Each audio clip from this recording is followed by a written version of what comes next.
আসসালামু আলাইকুম dear viewers. আজকে আমি আপনাদের থানা পর্যায়ে এমন একটা হোটেলের সঙ্গে পরিচয় করিয়ে দিব যেখানে আপনাকে খাবার গ্রহণ করতে হলে কিছুক্ষণ লাইনে দাঁড়িয়ে তারপর খাবার গ্রহণ করতে হবে, কারণ এই হোটেলটি সবসময় কানায় কানায় পরিপূর্ণ থাকে। হ্যাঁ দর্শক, আমি ঘাঘর বাজারের মঙ্গু হোটেলের কথা বলছি। এখানে 135 গ্রাম সাইজের বিফের দাম মাত্র 150 টাকা, আর 135 গ্রাম সাইজের মাটনের দাম রাখা হয় মাত্র 180 টাকা। তবে এদের এখানকার মূল আকর্ষণ হচ্ছে কোন রকম পানির স্পর্শ ছাড়া শোল মাছ ভুনা।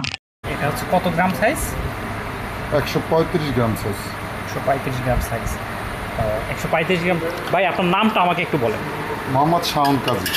তো এই মঙ্গু নামটা কোত্থেকে আসলো? এই মঙ্গুর নাম দুটাই আমার। হ্যাঁ, দুটাই আমার নাম। মঙ্গু কি ডাক নাম? ডাক নাম। আচ্ছা, এই কতদিন ধরে আপনি ব্যবসা করতেছেন? কতদিন ধরে? ব্যবসা করি 88-তে। 88-তে এখন পর্যন্ত চলতেছে। ভবিষ্যৎ পরিকল্পনা কি? ভবিষ্যৎ পরিকল্পনা ব্যবসা বাণিজ্য আর কিছুদিন করে কর, এটা সত্যি কথা। কারণ কি? আর খাইতে পারি না, আল্লাহ দিয়েছে, বহুত দিচ্ছে, আর করবো না।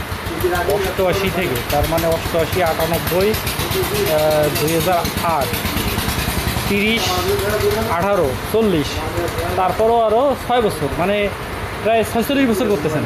আমার ছেলে ফেলে আমরা 46 বছর। মূলত আপনার এই হোটেলটা বিখ্যাত কিসের জন্য? সব মালই ভালো মানে। সব মাল কী কী রান্না করেন আপনি? ও বহুত আইটেম, প্রায় 15 আইটেম পাক করে। 15 আইটেম, তার ভিতরে দেশি মুরগি, তারপরে খাসির গোশ, গরু। দেশি মুরগি কত করে বিক্রি করেন? 180। 180। আর খাসির গোশ কত বিক্রি করেন? 170। কতটুকুন সাইজের পিস দেন খাসির গোশ? আপনার ওই কেজিতে 8 পিস। কেজিতে 8 পিস, এটা 180। আর এই যে কেজিতে 8 পিস, এটা হচ্ছে আপনার 150।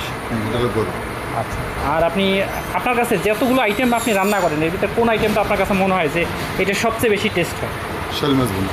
শোল মাছ ভুনা এখন কি আছে আপনার কাছে অ্যাভেলেবেল? শোল মাছ ভুনা ওখানে আছে? মানে প্লেট শেষ পর্যায়ে নাকি শুরুর পর্যায়ে আছে? আছে না, যাই দেখতে। তাই দেখতে রান্না করছেন কয়টায়? রান্না কয়টায় করছেন? 12টা। তাহলে এখন থাকার কথা।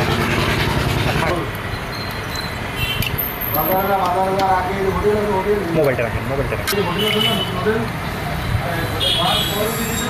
কালার ভালো আসছে, সমস্যা নেই।